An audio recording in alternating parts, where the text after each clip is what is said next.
Good afternoon.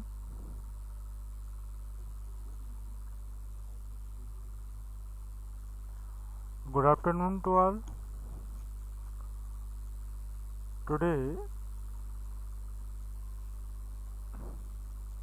I will explain the Board of Revenue, its nature and powers.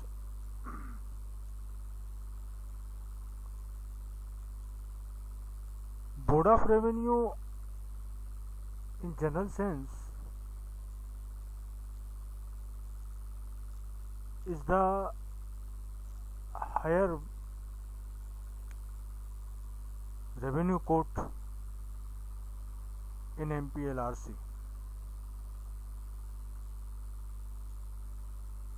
As we know, in MP Lands Revenue Code, the revenue officers has been empowered to be the revenue court.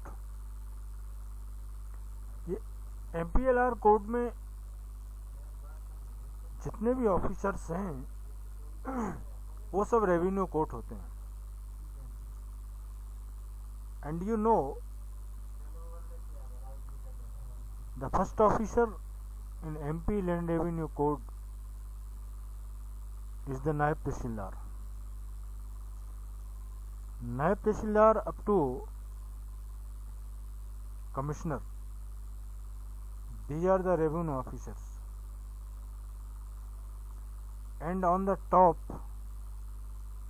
Board of Revenue is the final authority and the highest authority, highest court and highest body to decide all the revenue and dispute. Although no dispute directly heard in by the Board of Revenue, and hierarchy system is followed in this code.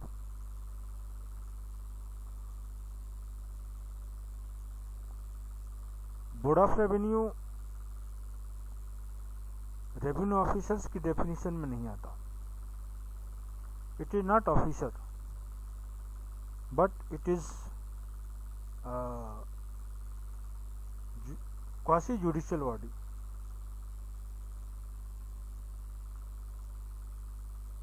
Against the judgement और against the order of commissioner,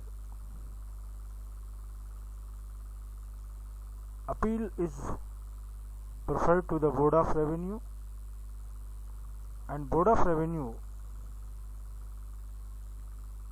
is the highest body. Section 10 to section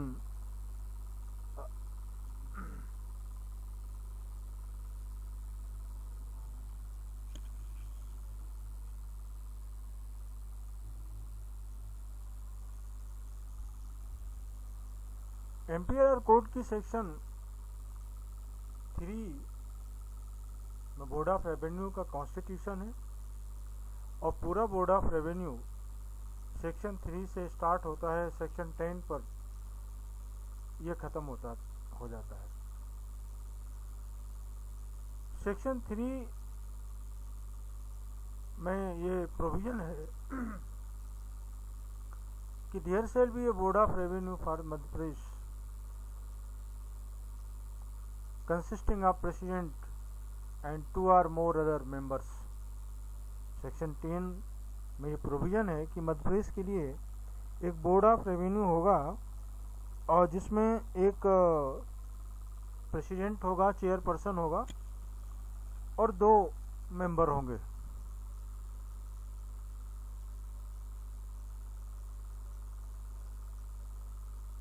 The Board of Revenue is constituted and functioning for the several regions of this state immediately before the coming into force of this code, hereinafter in this chapter referred to as the existing board, shall with effect from date in brief we can say कि पूरे मध्य प्रदेश के लिए जो board of revenue होगा उसके regional offices भी हो सकते हैं और ये रीजनल ऑफिसेस में भी काम कर सकता है।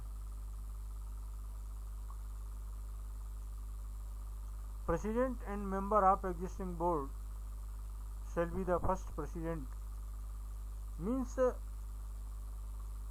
MPLR कोड 1959 के फोर्स में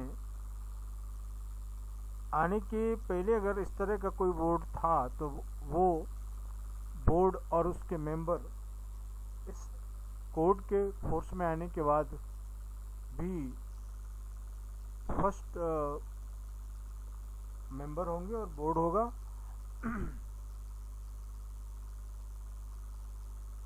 सेक्शन 4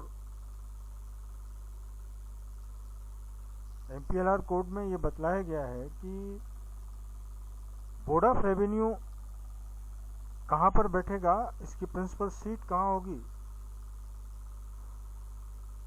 कहाँ ये अपना फंक्शन करेगा। बोर्ड ऑफ रेवेन्यू की एक प्रिंसिपल सीट होगी जो स्टेट गवर्नमेंट फिक्स करेगा। That means this is the head office या हम उसको principal central point where the board of revenue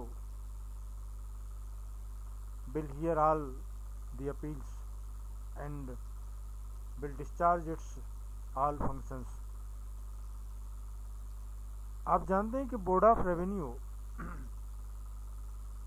as I earlier told that it is the highest सबसे revenue dispute की सबसे बड़ी कोर्ट होती है, बट ये बोर्ड रेवेन्यू ऑफिसर्स की डेफिनेशन में नहीं आती। रेवेन्यू ऑफिसर्स को प्राइमरी जुरिडिक्शन होता है, नायब तहसीलदार, फिर SDO, collector, commissioner, then commissioner के डिसीजन के अगेंस्ट में अपील बोर्ड ऑफ रेवेन्यू में जाती है। तो बोर्ड ऑफ रेवेन्यू सबसे हाईएस्ट रेवेन्यू कोर्ट है और ये रेवेन्यू ऑफिसर नहीं है, ये एक जुडिशियल बॉडी है। रेवेन्यू ऑफिसर्स अलग चीज होती हैं, बोर्ड ऑफ रेवेन्यू अलग होती है।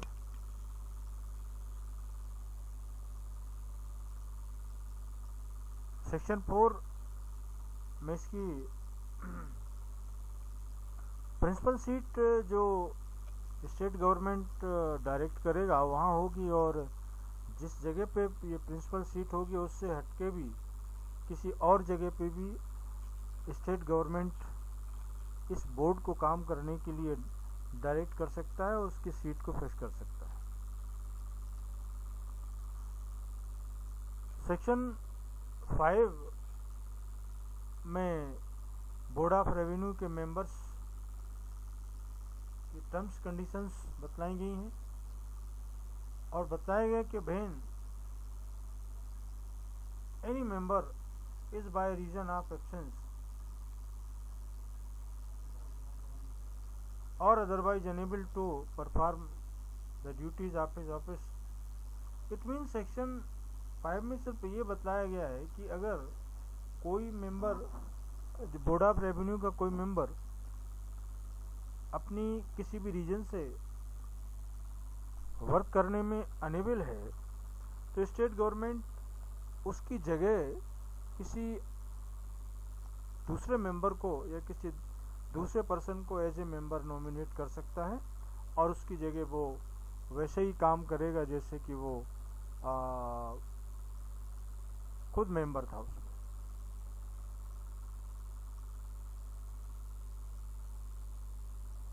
नेक्स्ट सेक्शन 5 के क्लास 3 में ये बतलाया गया है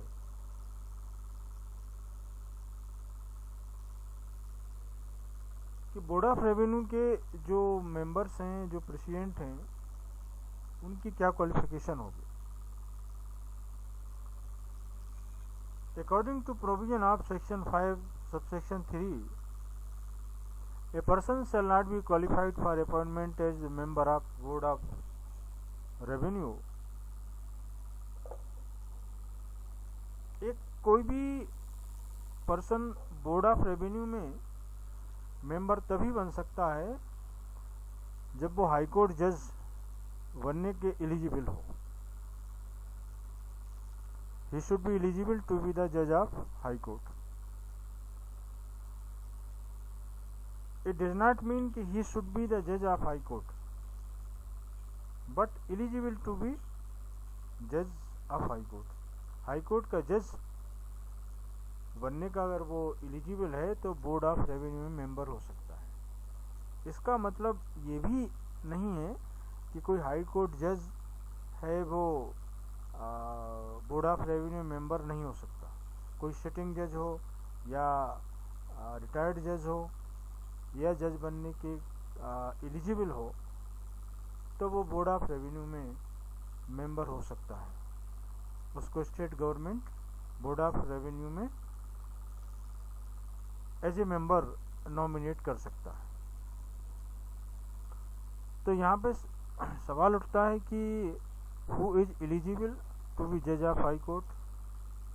आप जानते हैं कि टू बी जज of high court the person should be citizen of India and must have completed at least 10-year effective practice in High Court or has been the judge of not below the rank of district judge for 10 years। अगर कोई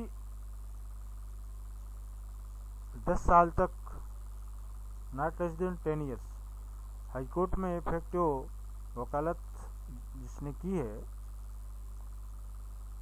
वो high court जज बनने के eligible है। या अगर कोई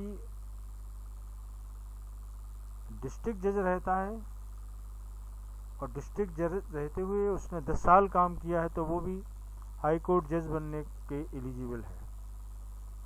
दैट मीन्स कि इतने लोग बोर्ड ऑफ रेवेन्यू में मेंबर नॉमिनेट होने के एज ए मेंबर अपॉइंट होने के एलिजिबल है।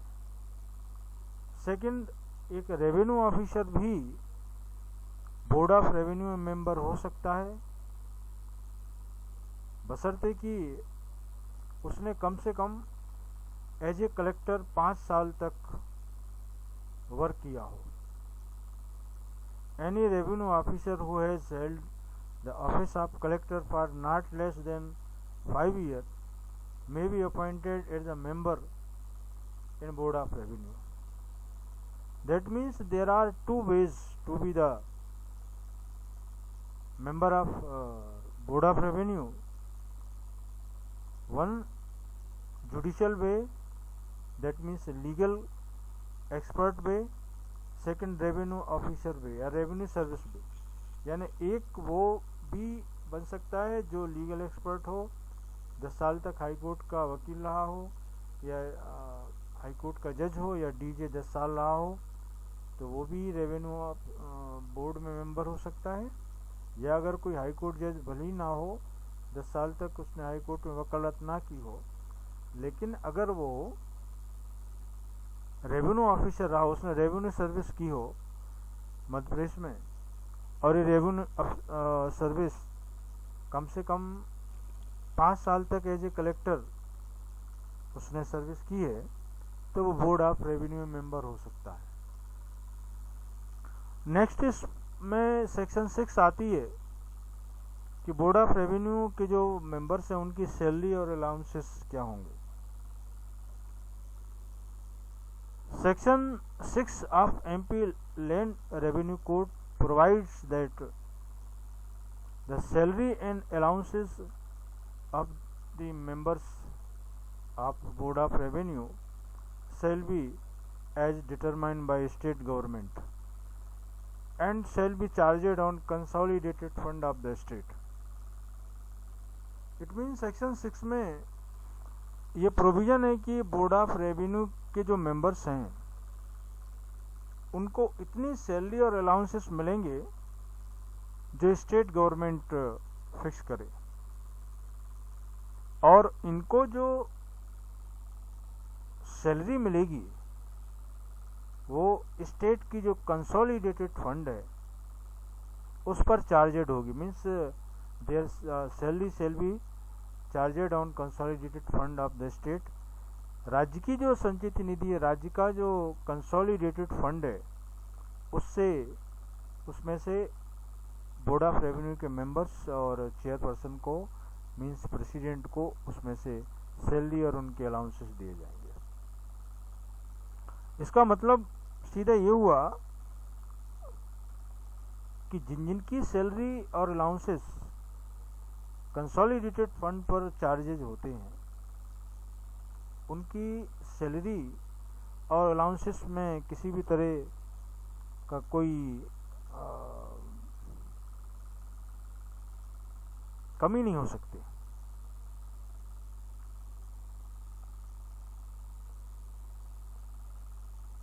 स्टेट की सबसे बड़ी फंड कंसोलिडेटेड फंड होती है। इसके बाद नेक्स्ट सेक्शन 7 आप MPLR code board of revenue के जुरिडिक्शन की बात करती है। सेक्शन 7 में बोर्ड ऑफ रेवेन्यू ऐसे पावर्स और ऐसे जुरिडिक्शन का एक्सरसाइज करेगा जो इस कोड ने फिक्स किए हैं, और अपना ये जुरिडिक्शन है पूरे मध्य प्रदेश में अपने पावर्स एक्सरसाइज करेगा। यहाँ बोर्ड ऑफ रेवेन्यू का जो जुरिडिक्शन है वो MPLR कोड में जो जुरिडिक्शन दिया है, जो ड्यूटी सौंपी है उनको करेगा। फिर यह नोटिफिकेशन के थ्रू अगर स्टेट गवर्नमेंट या सेंट्रल गवर्नमेंट जो भी डायरेक्शन, जो भी ड्यूटीज इस पर इम्पोज करेगा, बोर्ड ऑफ रेवेन्यू को वो करना होंगे।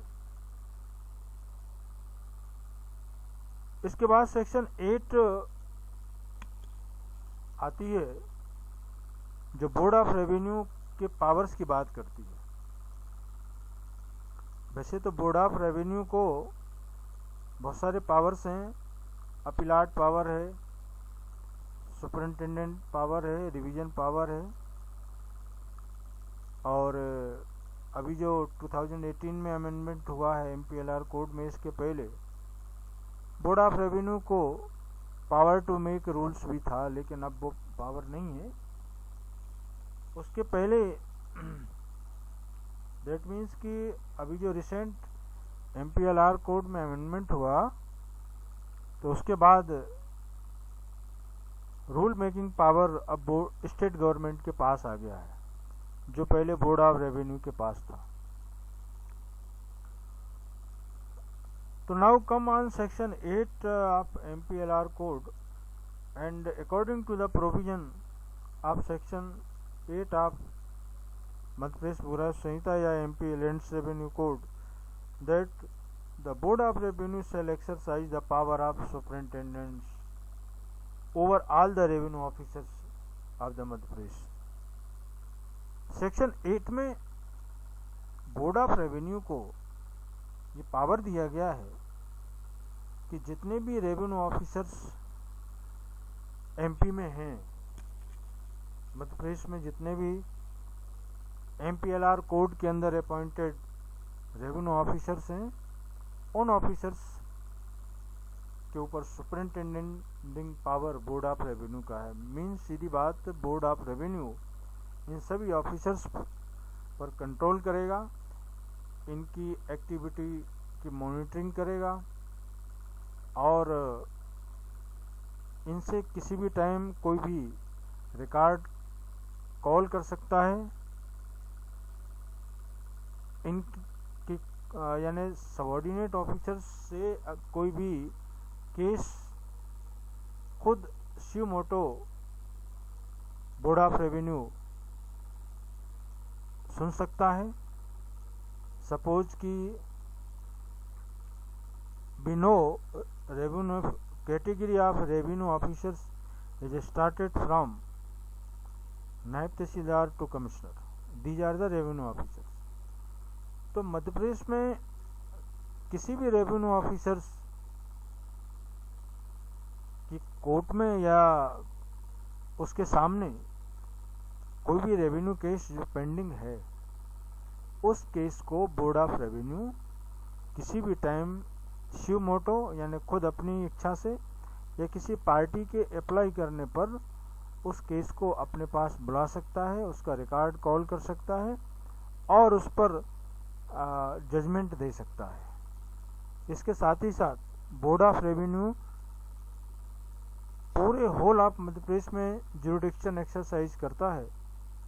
इसलिए मध्य प्रदेश में जितने भी रेवेन्यू ऑफिसर्स हैं, उन सबके ऊपर superintending power board of revenue का होगा और बोर्ड ऑफ रेवेन्यू इन पर कंट्रोल करेगा, इनको डायरेक्शन देगा, इनकी मॉनिटरिंग करेगा और इनसे कोई भी केस अपने पास बुला के खुद उस पर हियरिंग कर सकता है और जजमेंट दे सकता है और ऐसा डायरेक्शन दे सकता है सबऑर्डिनेट ऑफिसर को जो बोर्ड ऑफ रेवेन्यू सही समझता है।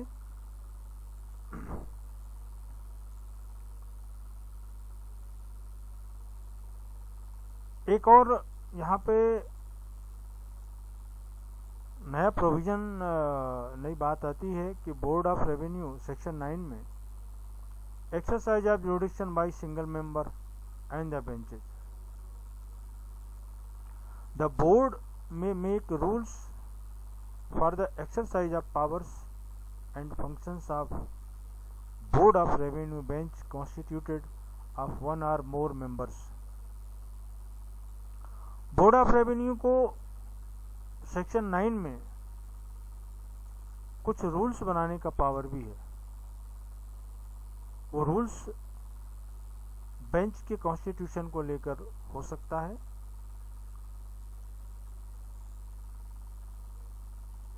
कोई डिसीजन, कोई भी केस के लिए बेंच का कॉन्स्टिट्यूशन कैसे होगा, इसके लिए रूल बनाने का पावर खुद बोर्ड ऑफ रेवेन्यू के पास है। So that section 9 provides the board may make rules for exercise of powers and functions of the board by benches constituted of one or more members।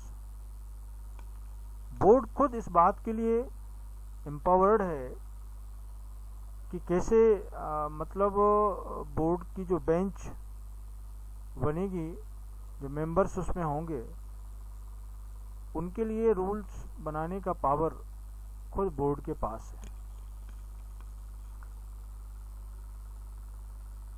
Summarily we can say कि board of revenue को कितने तरह के powers होते हैं। Board of revenue को पहला power है appellate power. Appellate power in the sense कि सारी अपील्स, सारे जजमेंट और ऑर्डर्स जो कमिश्नर ने पास किए हैं, उसके against appeal board of revenue में जाएगी।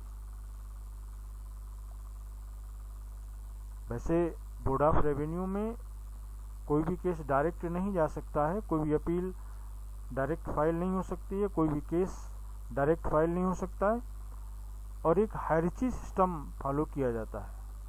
जैसे प्राइमरी ज्यूरिडिक्शन जो ओरिजिनल ज्यूरिडिक्शन होता है रेवेन्यू डिस्प्यूट का, वो किसी किसी अलग अलग केसेस के नेचर पर डिपेंड करता है कि सबसे पहले कोई भी लैंड डिस्प्यूट नायब तहसीलदार या कुछ ऐसे केसेस हैं जो सीधे डायरेक्ट एसडीओ के पास जाते हैं,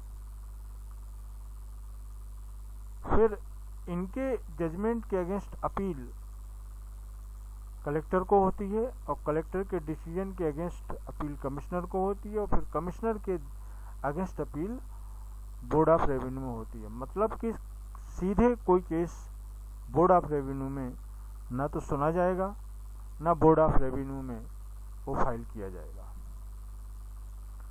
नेक्स्ट इसके बाद बोर्ड ऑफ रेवेन्यू का पावर है सुपरिंटेंडिंग पावर। मैंने अभी earlier told you that board of revenue has power to exercise tendency power over all revenue officers of Madhya Pradesh. Madhya Pradesh में जितने भी रेवेन्यू ऑफिसर्स हैं उनके ऊपर अपना जो इंस्पेक्शन का पावर है, सुपरिंटेंडिंग पावर है, वो बोर्ड ऑफ रेवेन्यू को होता है। बोर्ड ऑफ रेवेन्यू को रिवीजन का पावर भी है। रिवीजन का पावर MPLR कोड सेक्शन 51 में ये प्रोविजन है, जैसा कि आगे हम डिस्कस करेंगे कि अपील सेक्शन 44 में होती है, रिवीजन 51 में होता है और रिव्यू 50 में होता है। तो 44, 51 और 50 ये अपील, रिवीजन और रिव्यू से का प्रोविजन करते हैं। तो ये रिवीजन क्या है और रिवीजन का पावर किन किन को है? तो बोर्ड ऑफ रेवेन्यू को रिवीजन का पावर है भी है। रिवीजन का मतलब है कि अगर कोई केस जो रेवेन्यू ऑफिसर्स के सामने पेंडिंग है, चाहे वो नायब तहसीलदार हो, चाहे कलेक्टर हो, चाहे SDO हो, कमिश्नर हो, किसी के भी सामने या किसी की कोर्ट में अगर कोई रेवेन्यू केस पेंडिंग है तो उस केस को स्यू मोटो या किसी पार्टी के एप्लीकेशन देने पर, यानी अपनी मर्जी से या किसी के अप्लाई करने पर बोर्ड ऑफ रेवेन्यू उस पूरे केस को अपने पास बुला सकता है और उसमें जजमेंट उसी तरह दे सकता है as if it is the court of first jurisdiction. बगैर अगर सबऑर्डिनेट ऑफ रेवेन्यू ऑफिसर ने उसमें जजमेंट नहीं भी दिया है तो भी बोर्ड ऑफ रेवेन्यू उस केस को अपने पास बुला सकता है और उसमें जजमेंट दे सकता है। Thank you.